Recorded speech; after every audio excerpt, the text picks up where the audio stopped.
Yeah, folks are very worried about the Supreme Court being weird. We need to worry about the Senate being weird.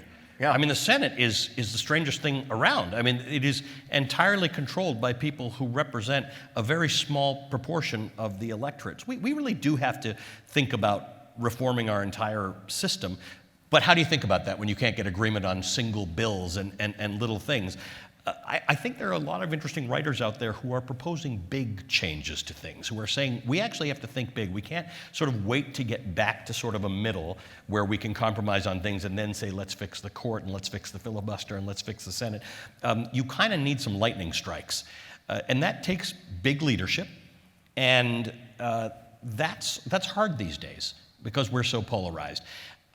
I've been covering these primaries every Tuesday, and a couple of weeks ago, you saw two things. One is you saw Kansas do something interesting on abortion, but that was because they were going to take a right away that Kansans had in their constitution. Right. That's very different than what Michigan is trying to do.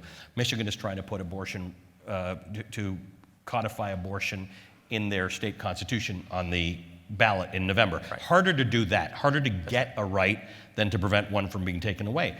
But look at all the people, all the Republicans who lost to election deniers. And if the next election is contested, and the sort of the people who don't believe in the way democracy is supposed to work prevail, it's going to be here. This is going to be the state where America goes down. Mm-hmm. And I need everybody in this room to think that through and to talk to your friends about that and to say, this is not your moment to think about whether you'd like a little more in your paycheck or whether your taxes should be a little lower or whatever the case is. There are a couple of states in this country, largely Arizona and Pennsylvania, that have slates of candidates running who would be alarming in my home country of Kenya.